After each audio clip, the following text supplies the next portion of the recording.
Oh my goodness, here we are. It's 10 o'clock.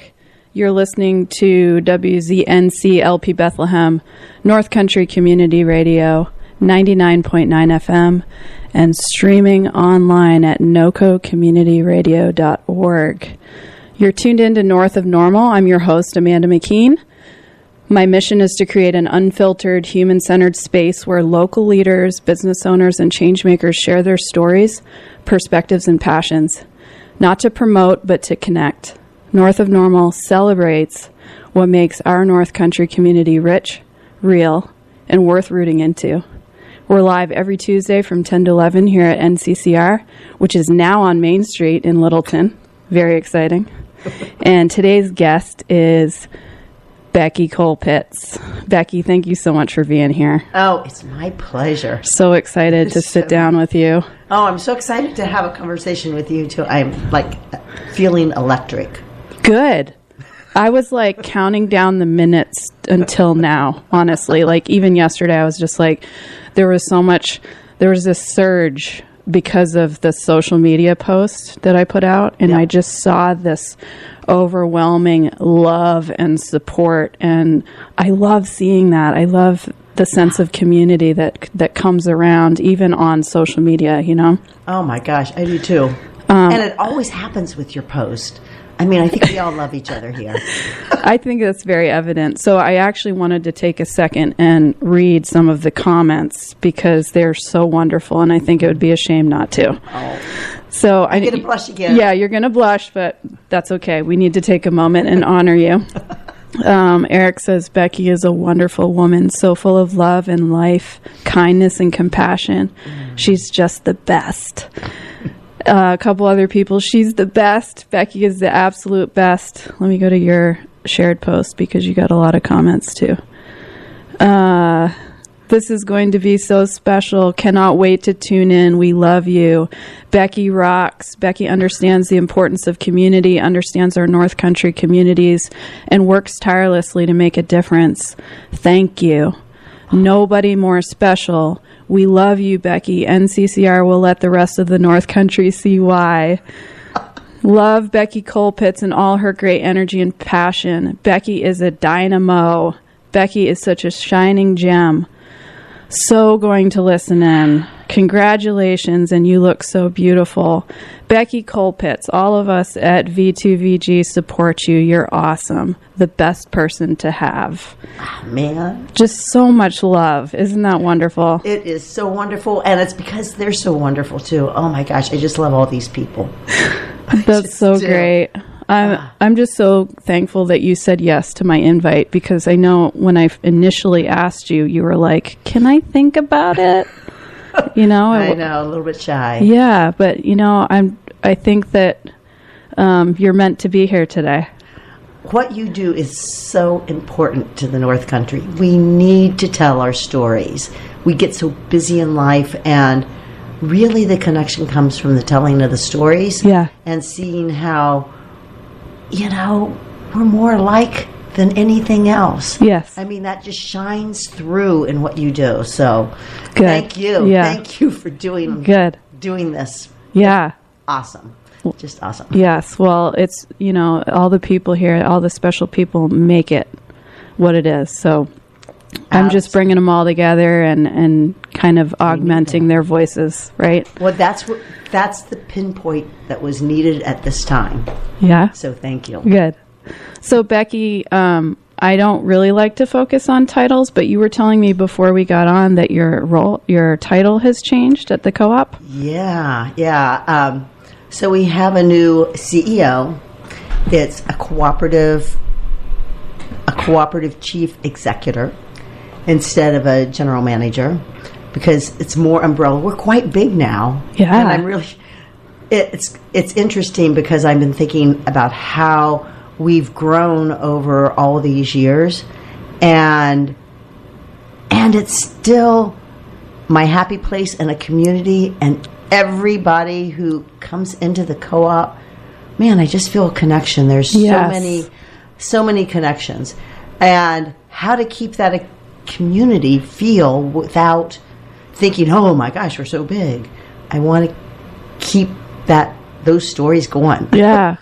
Like what you're doing. Yeah. So yeah, I love that. So my new title is Community Relations Manager, and used to be under marketing. Shout out to Annie and Anastasia and Madison, our marketing team. Okay. Now I'm going to be directly under Lerner. Lerner Limbach is our new CEO, and he's got like ideas pouring out of him all the time. Nice. He's just an awesome person. I can hardly wait for you to meet him. Yeah. And so it's the same but different. We're looking at, my job title from when I first started. What am I doing? What am I doing more of that's not actually on that job title? Mm-hmm. All that kind of stuff. It's a little bit mind-boggling, to see like, oh man, I'm doing all that stuff. How do I do that? I don't know. It just is happening. It's today, and all I need to do is take this next step. Yeah. So. Well, I want to understand a little bit more about your history and how you came to be here and how you came to be doing what you're doing. But before we do that, I always like to tell my guests, my listeners, how I met my guest. And we talked about it last week. We had coffee together. Yeah. I had to. I woke up, or I was in a meditation. I came to, and I'm like, oh my gosh, I got to call Amanda. We have to have coffee. And you were available. It was great. It really was great. And normally I do have coffee with my future guests on the show because I want to make sure that there's a connection there to be able to talk freely. Well, I felt a connection. Oh, absolutely. I was like on cloud 9 after that. Yeah, me too. So we talked a little bit about how we met, and it was probably about a year ago. And probably. I knew that you were the community person to talk to at the co-op. I didn't really know exactly what you did, and I still kind of don't. But I knew that I needed to talk to you. So I had created the White Mountains directory, and I was trying to get local businesses to sign up for free. Right. And I knew what you looked like, and I saw you at some point. I was in there shopping, and I was just like, Becky Colpitts. And, you didn't know who I was. Nobody liked your smile. Thank you. So I just said, hey, who do I need to talk to? This is what I'm doing, and it's totally free. And you were like, I think you need to talk to marketing. So I sent an email, I think, to Anastasia. Yep, Anastasia. Anastasia? Yes. Thank you. And I really never heard directly from her, but you guys signed up. Yay. Yeah, you signed up on the directory, and then your email was receiving all of my updates. Oh. And so you started becoming more familiar with what I was doing, I think. Yep. Incidentally. It wasn't on purpose. Good thing, too. Yeah. Yeah, I remember when I think you called me over. You were in front of the coffee pots in the cafe. And, man, I went upstairs and I'm like, to the marketing department. I'm like, oh, man. I just met McKeen. White Mountain Directory. Yeah. Here's the information. Yes. Yeah, I gave you a card, I think. Yeah. But, yeah, and then, I knew of you, and we I think over email recognized that there was something deeper going on, and you've emailed me before thanking me for blogs, and you started listening to my podcast, which has been great. So you've been a true supporter of me, and that has been wonderful. And you had Ed King on. And I had Ed King on, and you were part of facilitating that. Yeah. So I was so happy that you had. I loved that interview too. It was a good one. Yeah, it was. Yeah, for those of you who are listening, I did interview Ed King. I think it was back in October, and he actually is officially retired now. He's officially retired. Oh my gosh, the end of an era. Ah, wow. Yeah. I know. It's very odd. Yeah. He's sort of a mentor. I met him even before I started working at the co-op. He was a great help because I worked at another co-op many years ago. Oh. And so, yeah, it's bittersweet. Yeah.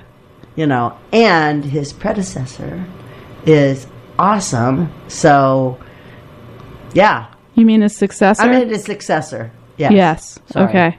Well, I'm so excited to meet him too. But yes, Ed King holds a special place in the heart of this community, and just so grateful that he has been such a connector too.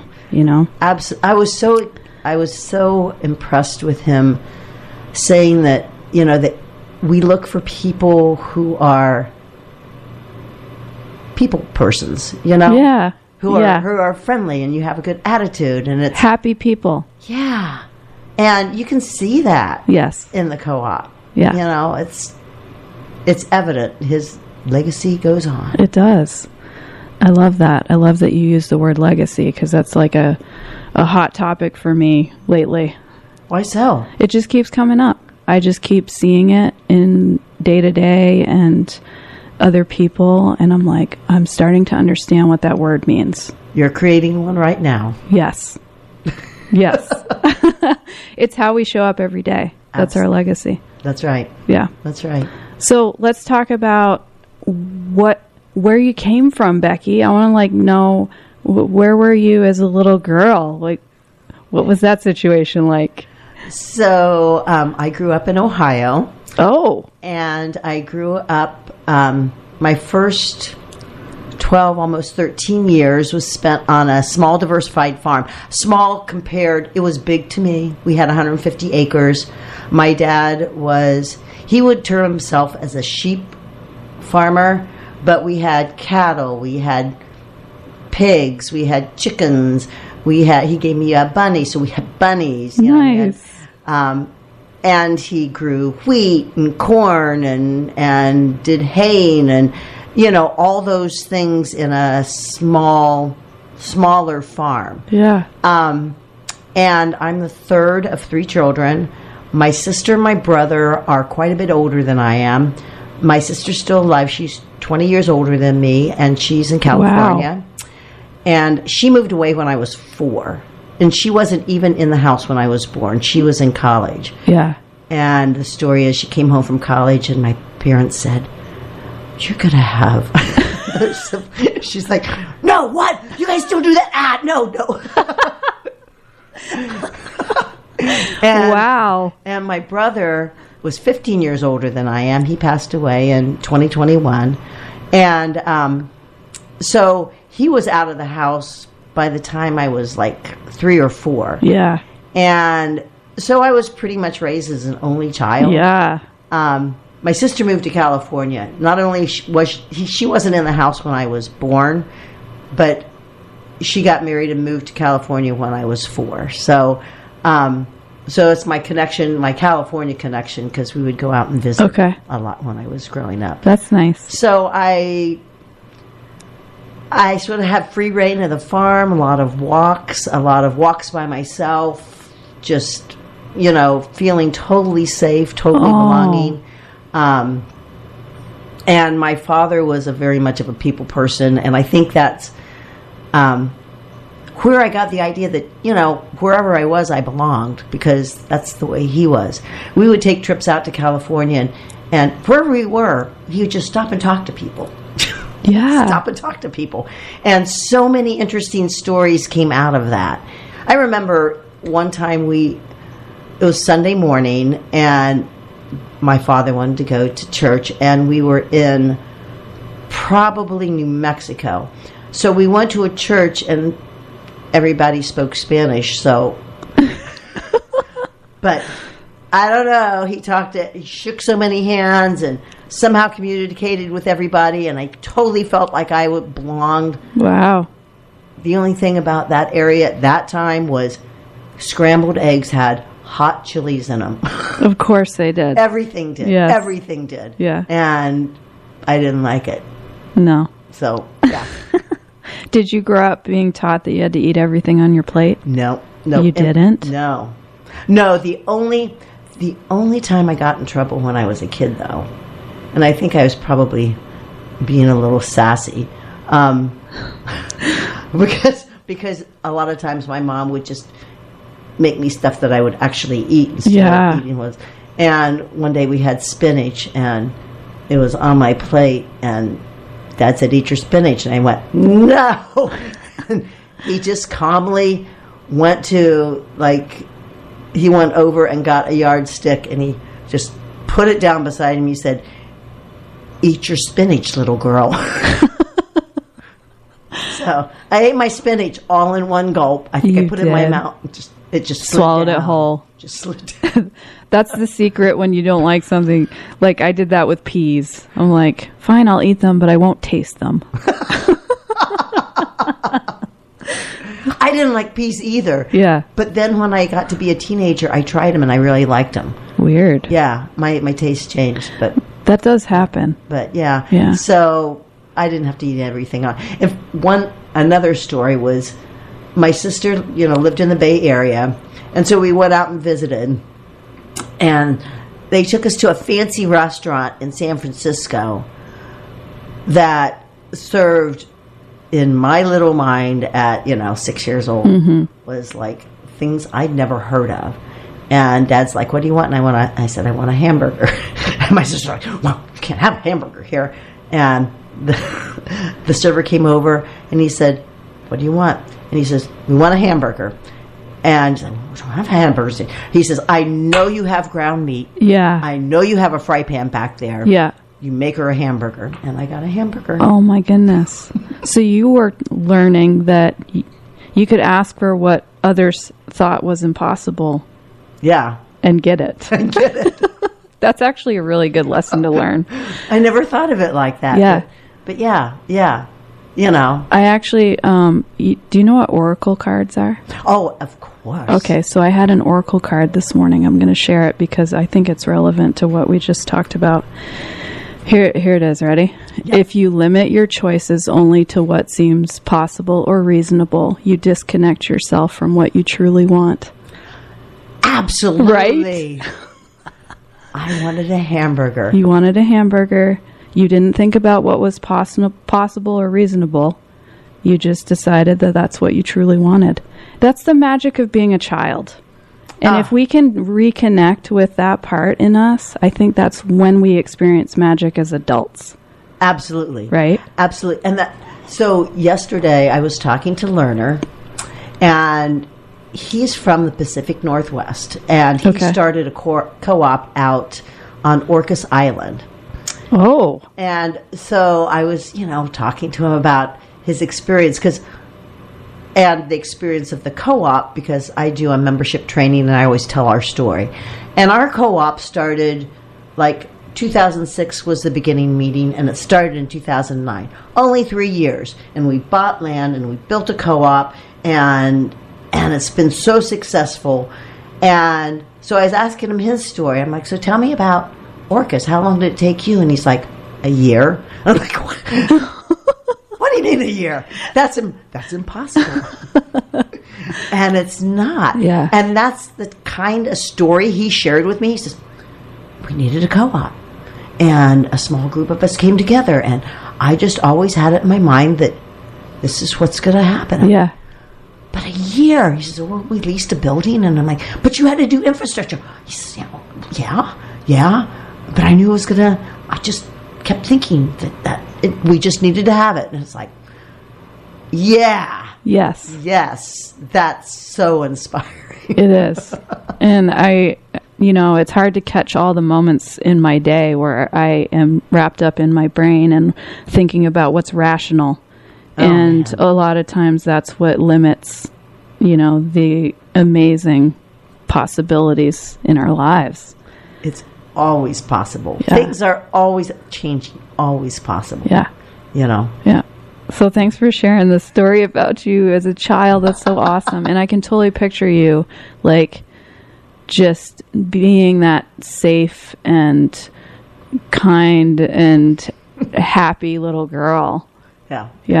It was. And surrounded by all these amazing animals, too. You got to spend time with nature.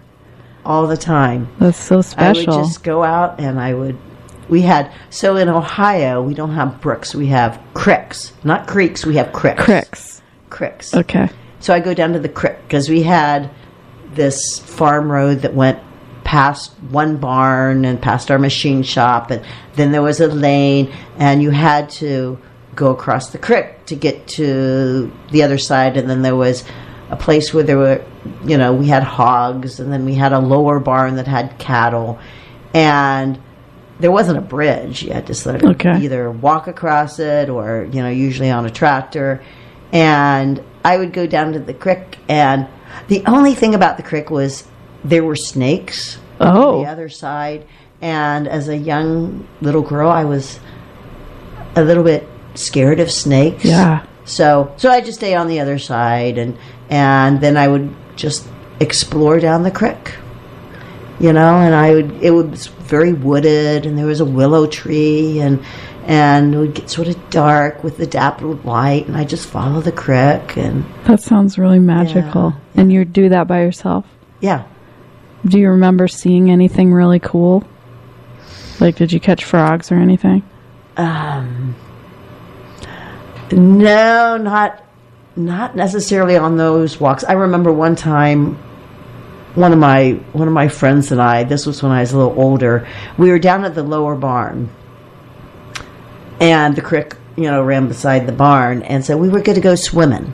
So we got out in the creek, and it wasn't very deep, but I, went under the water and came up, and there was a snake swimming towards my head. Oh my goodness. In the water. Yeah, and I just remember going back under and then running out. Yeah, that would scare me. Are snakes in Ohio poisonous? I don't think so. There was also like this snake that we also lived back a long lane, and it was probably maybe a quarter mile long, and one of my best friends lived on the other side of the road, and there was probably 100 yards between mine and her driveway or her lane, and it was actually a mile from our house to her house. Yeah. And so I'd have to walk out to the bus every day, and there used to be the snake that would be laying there, and I never wanted to pass it. And I remember my dad coming out and, it's not going to hurt you. And, yeah. And, it would flick its tongue, and that really scared me. But then it started not flicking its tongue. It just sort of would look at me and watch me go past. And that's how I sort of got over my fear of snakes. I'm like, oh, they're not like going to jump up at me. Right. No snake ever jumped up at me. So. Wow. That's kind of a cool story. It kind of, I'm thinking like Jungle Book, like the big boa constrictor that's like always hanging down from the tree at the right moment. So this was kind of like your version of that. Yeah. Yeah. Yeah, except it was a little green snake. A little tiny one. But in my child's mind's eye, it was huge, and I don't know what I thought it would do. I don't know why I was even afraid of it, but right. Well, you learned something. Yeah. So how did you get from Ohio to here? Tell me that story. So I was married before, and I was working at a hospital in Columbus, Ohio. I was... As what? Let's see. First, I was the buyer there, and then I was advanced to the critical care coordinator. They created a new position. Okay. And they wanted me to take it, and my job in this new position was to go to the specialty departments and make sure their inventory was as low as possible to save the hospital money. Yep. So when I was there, what I started with was surgery, and I'd go up and count the 50 million packages of sutures and keep track and see how many was used and this and that. So working there was a pretty stressful job, but it was fun. There were awesome people there. And my mother passed away in 1984, and while I was working there. And after she was gone, my first husband was from New Hampshire, and I had been back to New Hampshire, and I'm like, hey, we really don't need to stay in Ohio anymore. You want to go out west, or you want to go back east? Okay. And so... And this was because your mother had passed? Yeah, and I thought, wow, we don't need to stay in Columbus. We might be able to have an adventure. Yeah. So we started talking about that, and I started getting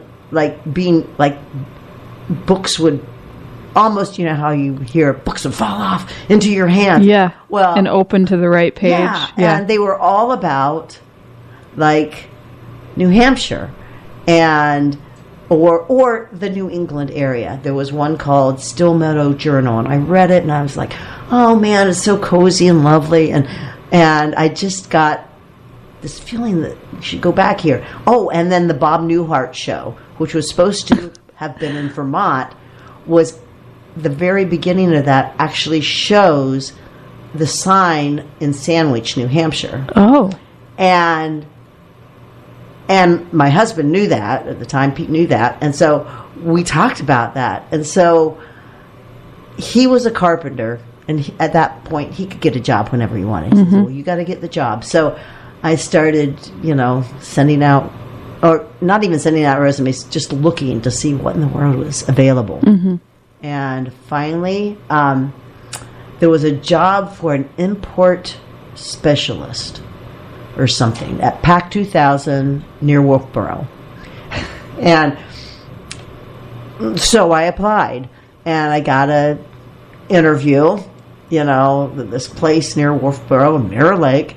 And so I found something else that I could also go to interview. And so we left and drove from, Ohio through in a couple days and got here on a Wednesday. I had my interview on Thursday, and I had another interview on Friday, but I learned I got the job. And so I got the job, and the next day we had to find a house, and I got the house. And oh my goodness. Monday I went back and said, I'm going to New Hampshire. So that's how I got here. Wow. You got the job in the house, all within a matter of days? Yeah, it was an apartment in Meredith, New Hampshire. Okay. So, yeah. And it was this 2-story house, and we had the bottom apartment. And I remember, we had to sell a lot of things because in Ohio, we were also in a half a house, but it was big. Mm-hmm. And we had 2 bedrooms. We had all this furniture and dining room set and this and that. And we had to get rid of a lot of the furniture because it wasn't going to fit in this tiny little house in Meredith. So I had asked they wanted me to start in 2 weeks. And I'm like, I can't do that in 2 weeks. Yeah. Give me a month. And so we sold a lot of the furniture or gave it away or packed up and moved back. Did you have kids at this point? No. Okay. All of my children are from my second husband. Okay. So, yeah. Because I'm thinking, how would you have done that with children? No, he did have 2 cats, though. You had 2 cats? We had 2 cats, and we just, they were in, he had a truck, and I had the car, and we packed up the truck, and I was in the car with everything, and the 2 cats. We didn't have a cat carrier. I'm not even sure if they had cat carriers. So they were just, bebopping free roaming around. Yeah. So, all right. So you within a month went from Ohio to New Hampshire, right? And you were living in Meredith and working for PAC 2000. Yep, they are a specialty bag company. They at the plant in Mirror Lake they made plastic bags, but my job they had contracted with a printer in Korea. And so the sales reps would get all these orders from Avon, Estee Lauder, the Smithsonian, all the major museums, all the major cosmetics firms for these beautiful bags. Mm-hmm. And so I was familiar with the fax machine. Remember fax machines? I do remember. Well, these were the old kind of fax machines. The old ones. And so my job was to make sure those orders got over to Korea. And, of course, they were 12 hours difference than us or something like that. So get over to Korea and make sure that was all set and that they knew the dates that they were needed. And then I had to take those orders and make sure that they were shipped at the right time, either by plane, which cost a lot more. We tried to get them on ships. And then the ships would come in either on the West Coast or the East Coast, and I had to make sure that they were unloaded and then the boxes got to where they needed to go because usually it was multiple orders. So that was an interesting and also a very stressful job. Yeah. So you're truly a coordinator. I guess so. Like that keeps coming up. Yeah. So I did that for about a year and a half, and it was, I came back here, so it wasn't going to be as stressful. That wasn't happening. And I got it in my mind one day. My education was an elementary school teacher, and Really? I never went into education. I graduated like in December and decided I really didn't want to be a part of the school system. Yeah. I wanted to teach, and I wanted to teach kids my way, not necessarily, Yeah. I'm very spontaneous and in the moment. And so anyway, I decided not to go that route. And then when I was at PAC 2000, I'm like, oh, well, I can get my certification again. So I looked at Plymouth State. Oh, they're offering a class in 2 weeks that I could sign up for that and get my certification again. And that's what I did. And then I applied at Spalding Youth Center, which is a school for, at that time it was autistic children, and then they had another component to it, but I was in the autistic unit, and I started working there. Teaching autistic kids? Yeah. That's special. It was a live-in type of situation, Yeah. and so I was teaching living skills. Nice. That's very different than what you had been doing.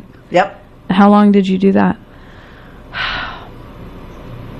Probably 3 or 4 years, and that's where I met my second husband. Okay. Because he worked there, and I saw him like he was in another unit than I was, and I was taking a tour, and I saw him, and I just got the hit, oh, I'm going to marry him someday. And then I went, wait a minute, I'm already married. But yeah, so that evolved. Well, that's interesting. Can we talk about that? I'm so glad you brought that up. So yeah, there was just something that I knew, that, wow, my life path is going to go with him. Like the second you met him, you felt that? The first time I saw him. And I said it out loud. And there was this new friend beside me, and she's like, what?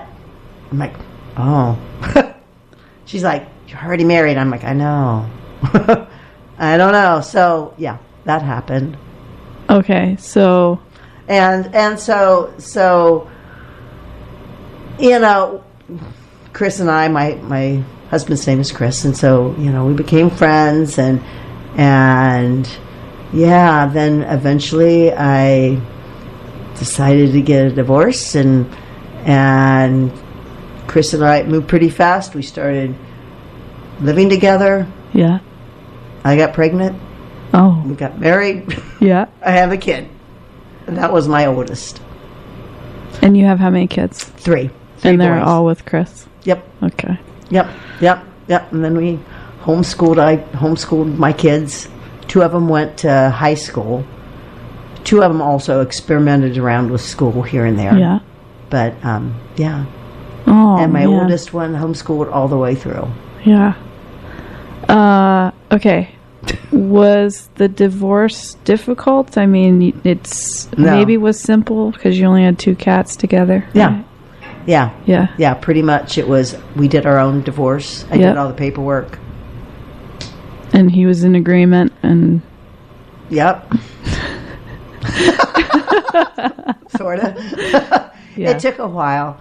But, after a while, I think he wanted to understand, and he understood. We started having breakfast together, and, we were still remained connected for a while as friends. Yeah. So, That's good. yeah. So you had a child and then you got married to Chris, and at what point did you end up in Littleton? How did that do you happen? remember 9/11? Yeah. So my husband was working for Casey Family Services, and he was starting a new job. We lived in Northville, New Hampshire, And so he was creating this new position in Franklin for foster children. Okay. Or working with children. And 9/11 happened, and it was the Casey Family Services was funded through UPS. That's the owner of UPS set apart some money to start Casey Family Services for his sister, the Annie E. Casey Foundation. Okay. And that's where Casey Family Services was funded from. So 9/11 happened, and all the planes were down for a long time. Yeah. And so they decided that they couldn't really start that job right then. And they said, hey, we're going to be opening up an office up in the North Country. How about if you go up, and if you want to keep working at Casey, you will go up and, look to see. So he came up here to Littleton and looked at offices, spaces around. Yeah. He actually looked at the community center down the road. Yeah. They ended up now it's urgent care, but that was Casey Family Services. And so he started traveling up from Northfield through the Notch, to open up this office. And if you've ever experienced the Notch in the wintertime, it's not fun to do that every day. Oh, yes. And so we decided to move up here. And so we found a house and moved up. What year was that? We moved up in 2002. Okay. February of 2002 is when March is when I moved in. And it was a little bit of a challenging move for the boys and my family because we had built a really strong community where we were. Yeah, I can imagine. And then to move up to the North Country and, not really knowing anybody. Yep. And, eventually we did, and we found a homeschool group and all that kind of stuff. But for a while, it was really difficult because the connections were so... We had, before 9/11, we were in the process... We had been renting a house for years. And we had kept asking the person who owned it, our landlady, hey, you want to sell the house? No. Want to sell the house? No. Finally, she said yes.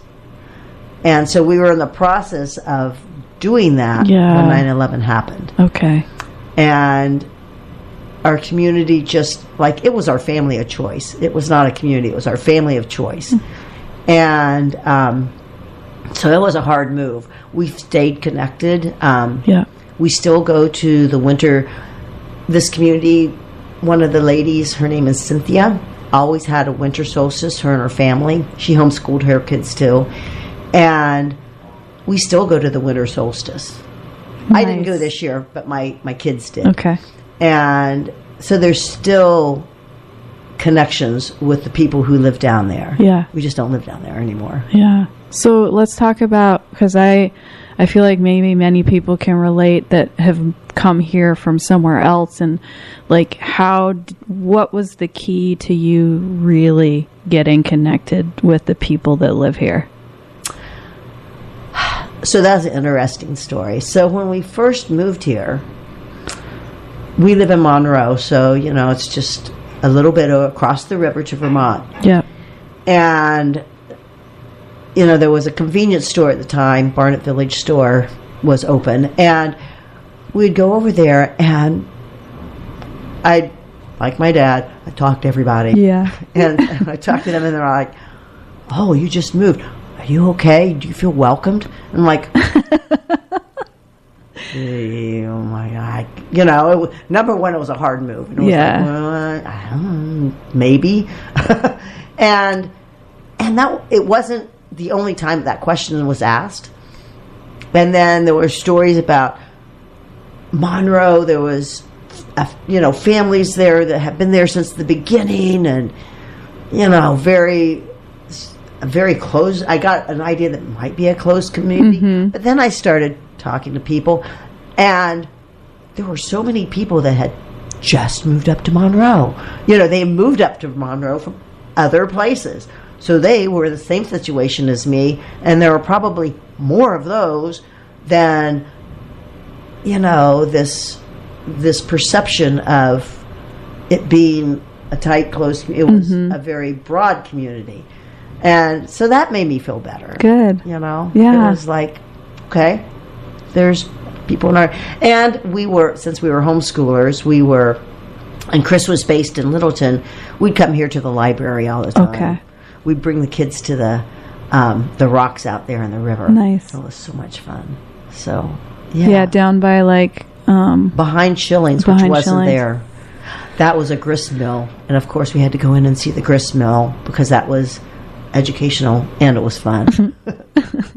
Because they actually did the grinding of the grain there at that time. So it was very cool. Yeah, so you've seen this place evolve. Yeah. Yeah. At what point did you get the job at the co-op? So that happened many years later. We moved in 2002. I got the job in 2018. Okay. And I had just come back from 2 years living with my sister in California.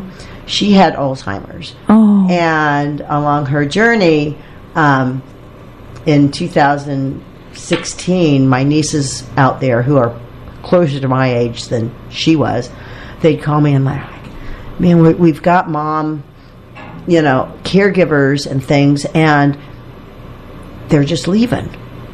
And my sister was a principal, and she's a very strong-willed individual.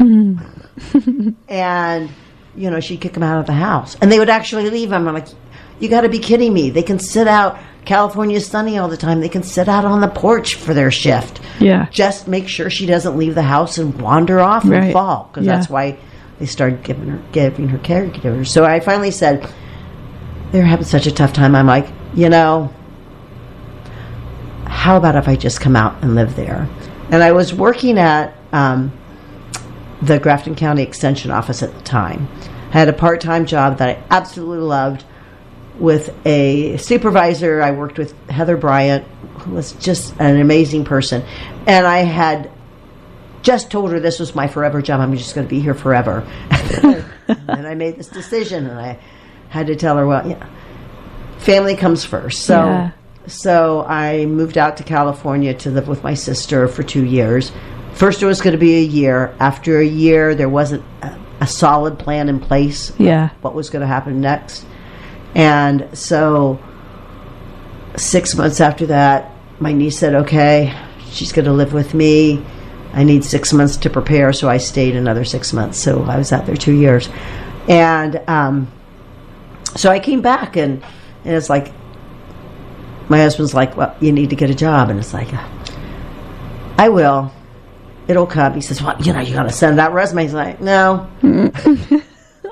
I don't do things in the conventional way. It'll just happen. When it's supposed to happen, it will happen. Yeah. So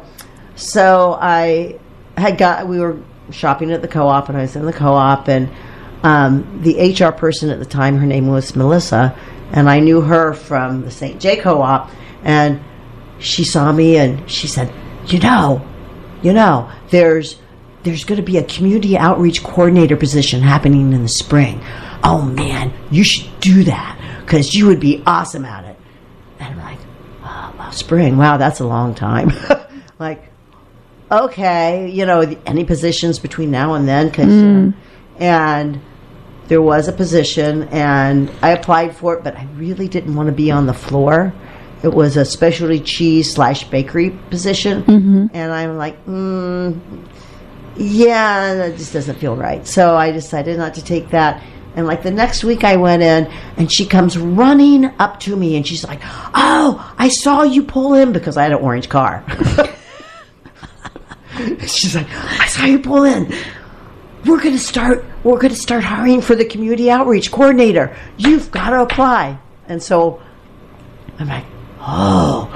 And I remember leaving there, and of course my brain, which is just like all in connection, started thinking of all the ways what I could do as a community outreach coordinator, how that would help the co-op. Oh man, I love the co-op model. And so I just got electrified, and I drive it home. I get to exit 44, the Moore Reservoir, and I'm like, I got to stop the car. And I just stood out, next to the car. I'm like, oh man, yeah, this is a yes, but wow, I feel so electrified. So you actually pulled your car over to feel to feel this feeling. It was total electric. It was a full body yes.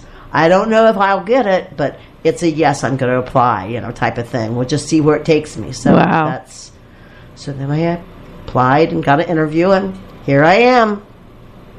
I love that story, and I think that it's a representation of a pattern that has been in your life where you're listening and you're feeling how it feels for you, and you're recognizing when it's a full yes. Yeah. Right? I'm trusting that more now. That's good. For a while, that's not really something that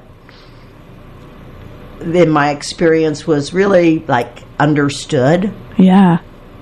I know that secretly I've been doing that forever, but it wasn't. And, for a while I played around with, well, maybe I shouldn't really be doing that. Maybe that's not really the way that things work. It's more linear than that. But I always ended up coming back to my felt sense. So, yeah. So here I am. Yeah, and you're responding to these moments and it's interesting because there were a couple of opportunities that seemed like the right thing. Like you were going to buy that house in, was it Meredith? No, in Northfield. In Northfield, you were going to buy the house, and then it was like, nope, that's not happening. Yep. And, you were married and you met Chris, and you were like, oh, this is the next thing. This is the next thing. I don't know why. I'm going to come back to this Oracle card because I just feel like this is a theme. If you limit your choices only to what seems possible or reasonable, you disconnect yourself from what you truly want. It seems like that's your card. I guess so. It's a good thing you pulled it this morning. I know. I love that. Yeah, and I knew that I really wanted to be at the co-op. I had delved into the cooperative model just on my own. Read articles, watched when YouTube's finally came up. I'd watch YouTubes. I was fascinated by this cooperation and being principle driven and putting people above profits, and how you could have, a business model that was really for the community, by the community, and not, just for profit. Yeah. And I love that. And it just totally aligns for you. It does. That's good. That's one of my deep values, is cooperation anyway. Yeah, it is. And collaboration. So what's coming up for you? What do you have on the horizon? I mean, we just entered a new year, so. Yeah. Boy, things seem like they're moving fast. So right now I'm preparing to, actually I'm going to talk to Amy at the Senior Center because they're opening a new salad bar, which is very exciting, on the 21st of January. And they're buying their produce and the salad bar items from the co-op. Nice. And so I'm going to be doing a presentation about healthy eating, and we're going to have some samples and things like that.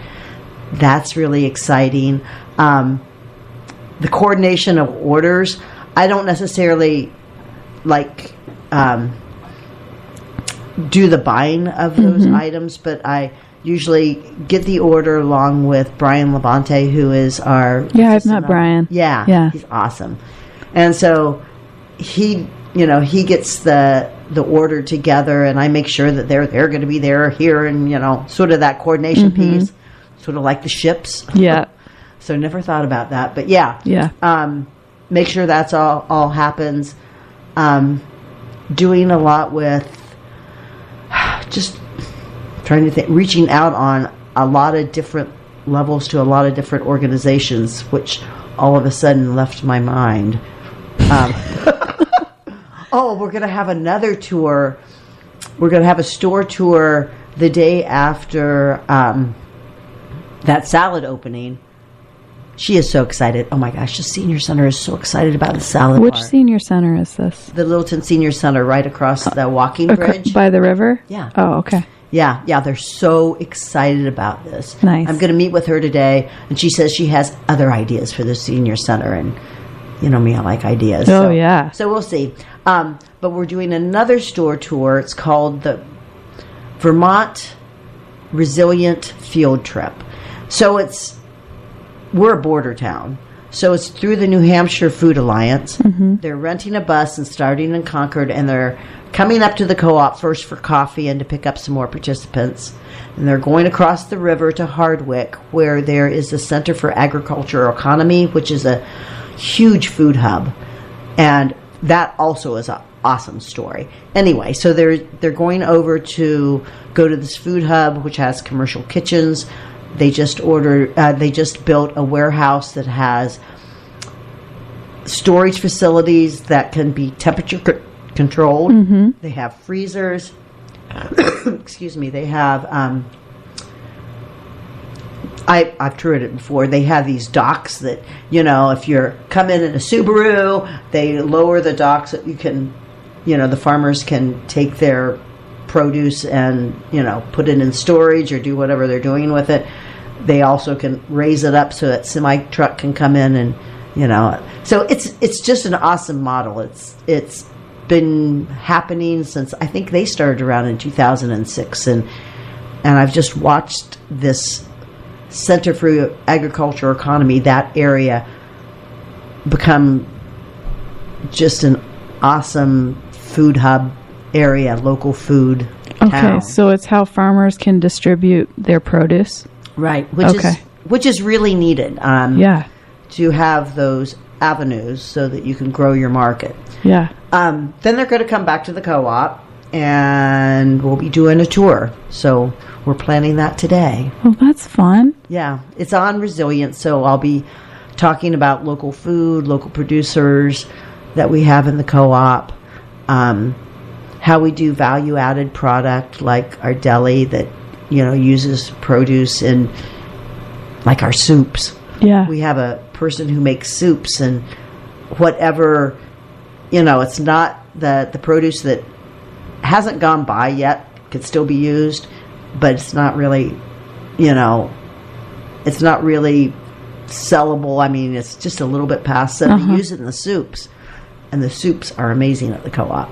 So, wow. So I'll be talking about that, and cool. Who knows? So, Becky, do you have time to do anything for fun? That is fun. I mean, I can totally get the sense that this is fun for you. Yeah. What I mean is like something that is not your job. So, number one, I love my family, and my family usually when they all get together, has huge parties, gets together. I mean, if you can imagine, each of my 3 boys have partners now. Yeah. So just having all 3 of my boys in the house with us, there's 2, 4, 6, 8 people. That's like a party. And they usually have friends over, and there's this and that happening. And so I love to be around my family. Yeah. And for the quieter times, I like to knit. And so I do quite a bit of knitting. I haven't had a chance to take as many hikes and walks. That's why I was so inspired by your post. It's like, man, I really want to get out there and do that more. So that'll eventually come. But I do like to do that. I did that a lot in California. Yeah. So that'll come.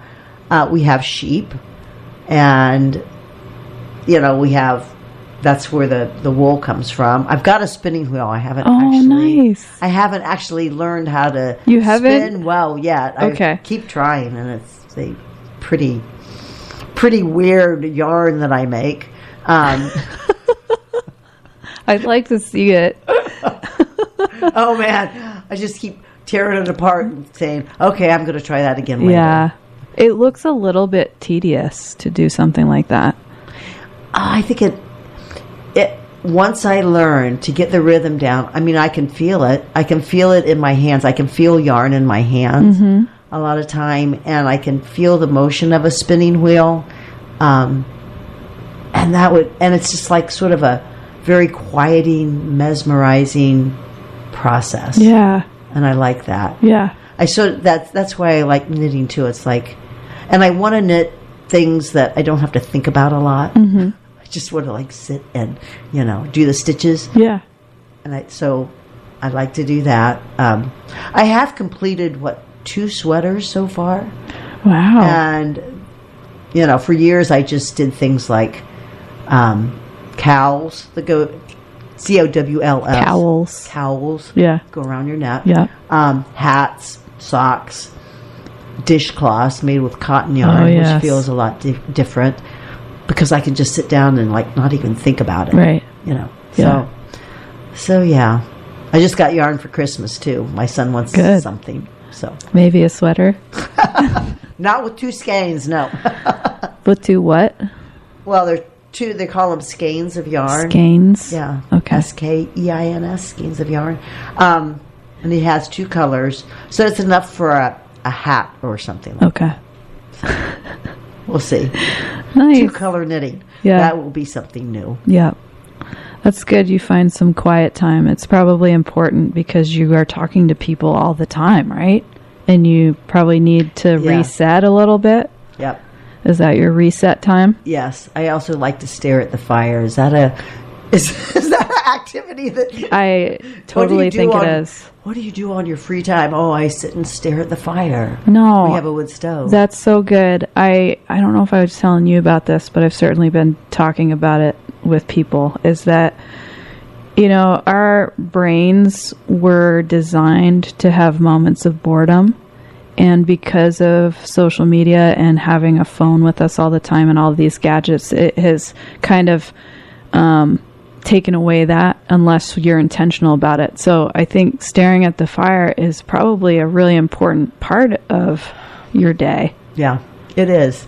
It is. Or staring outside in the summer, or sitting in the sun, or it really is. And I have seen those social media posts. It's like I knew that ahead of time. Yeah. But then you sort of get validation. It's like, oh yeah, that's why that's important. Yeah. Maybe I don't have to hide that. Right. But I've been doing that for a long time, so. Yeah. Well, I think I probably get that sense from you. You can tell when somebody is like a pinball and they're just, never fully present. And I get, especially last week having coffee with you, I mean, you were totally present and we were just like in a vibe. And it was amazing. And, there were people we were at the Inkwell and there were other people there. And it was just like, we were meeting people at the same time as we were connecting with each other. So it was just really incredible. But you don't get that from somebody who is constantly on their phone and distracted. Right. You don't find that sense of connection. And it's really interesting. My 3 boys, not that they don't use social media. Actually, my older son doesn't really.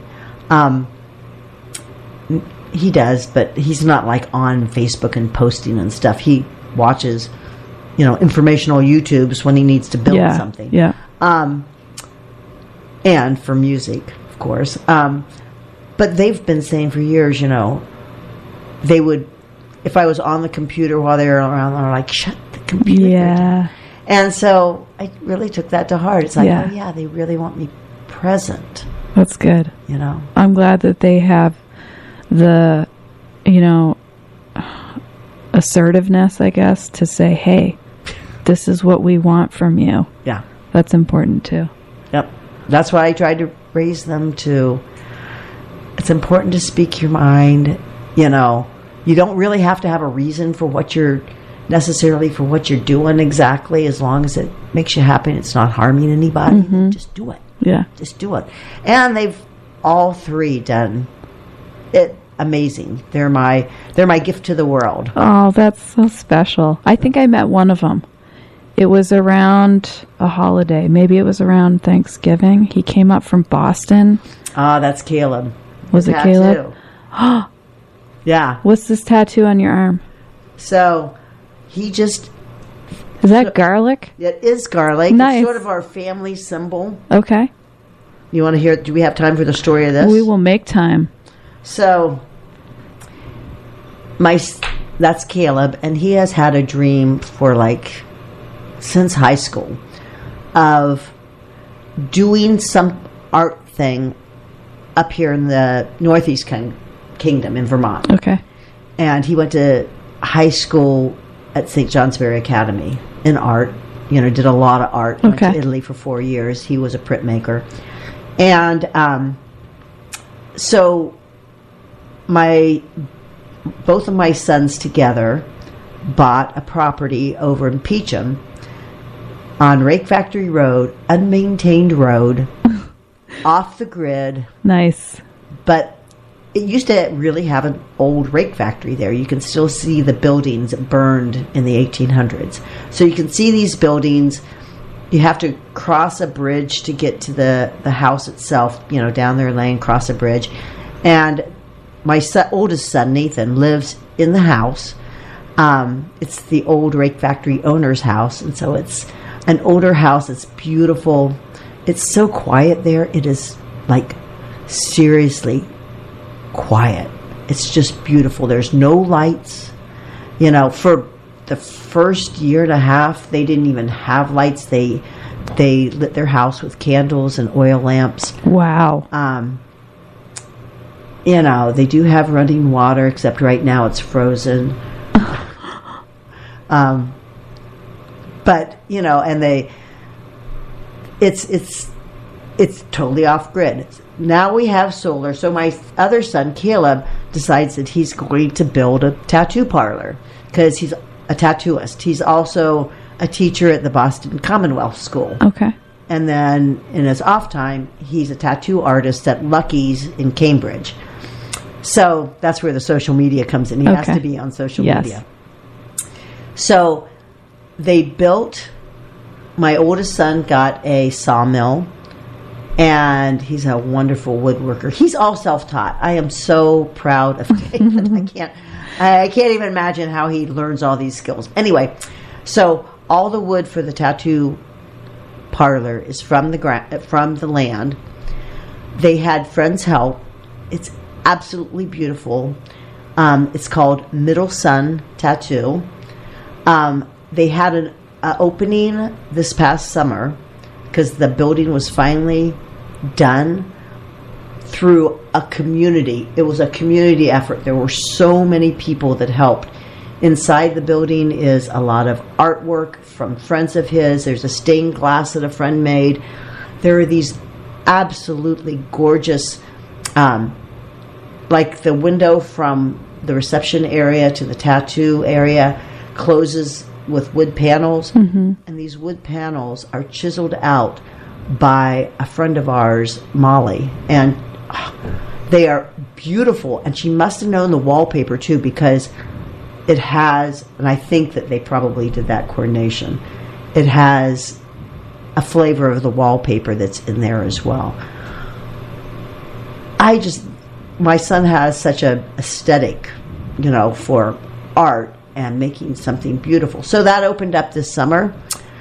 He had always said that I was going to have the first tattoo. Well, it was like down to the wire, type of thing, because that's the way our family does it. Yeah. And I hadn't really chosen a tattoo, and I'm like, oh man, Caleb, I know you're really busy. You are having 300 people here. If you don't have time for a tattoo, that's fine. That's fine. He's like, nope, what do you want? And I'm like, oh, I don't know. So Saturday morning, this is the morning of the tattoo opening. Okay. He's like, what about garlic? He says, he's been doing garlic sculptures, prints, everything garlic since high school. And it's sort of, my husband grows garlic, has grown garlic for 36 years. Okay. And from the same stock. We got it up near Hartson Farm, up in Groveton. And we've been using the same garlic for 36 years. So it's like, how about garlic? I mean, he can pretty much do this with his eyes closed. So I got the first tattoo of Middle Sun Tattoo. And it's garlic. And it's garlic. I'm going to have to take a picture of that after we're done. So that's going to be his plant. And I'm going to have a sleeve, because I'm going to have each of my other sons choose a plant. Nice. Nathan's already chosen hawthorn. I'm not sure what Andy will choose. And then my husband is like, well, don't I get to choose a plant? And I'm like, sure. What do you want? Elderberry. So elderberry and if everybody else is choosing a plant, I want a rose. So it's going to be somehow a sleeve. I don't know. That's a great concept. I can't wait to see it all finished. Is that happening this year? Yeah. Okay. I think. At least part of it. Cool. Thanks for sharing that. We missed the top of the hour, and I definitely want to make sure I remind everyone that they are listening to WZNC LP Bethlehem, North Country Community Radio, 99.9 FM, and streaming online at nococommunityradio.org. Becky, I am just so grateful that you took the time to chat with me today and to share your story a little bit. I'm just assuming there's so much more, but I always have stories. Sharing part of your life with us, and not just today, but like since you've been here. You know, you are a big part of keeping this community thriving, and really appreciate you so much. Yes. That's the goal. Love it. So you actually reminded me that the grand opening of our new studio is not actually this Saturday like I was thinking. It's Saturday the 24th. So anyone listening, you're all welcome to come to that grand opening to celebrate North Country Community Radio, the fact that we are now on Main Street in Littleton. We're at a new location. It's where State Farm used to be. And so we're right across from Jack and Finn's. If you guys are on Main Street, scope it out, and keep in mind that Saturday the 24th at noon is the grand opening, and everybody's welcome. It's going to be a great time. Lots of good music, great community. I can't wait. Live music. Yes, live music. So everybody for listening, thank you so much for being here, and thank you for giving us your time today. By listening in, you're helping keep real stories and community conversations alive, and that's no small thing. And I'm so glad you're a part of it. If you've got thoughts about today's episode or someone you think would be a great guest, I'd love to hear from you. Just send me an email to amanda@clearviewadvantage.com. And if you want to catch up on past episodes or share one with a friend, you can find them anytime at clearviewadvantage.com/podcast. This has been North of Normal with Amanda McKeen featuring Becky Colpitts. We will see you next Tuesday live from 10 to 11 when we have Mike Cherum back on. He is a returning guest, so this will be our first returning guest. I'm so excited, but until then, stay grounded, stay curious, and stay a little north of normal. Becky, thanks again for being here. Thank you, Amanda. All right. Have a good day, guys.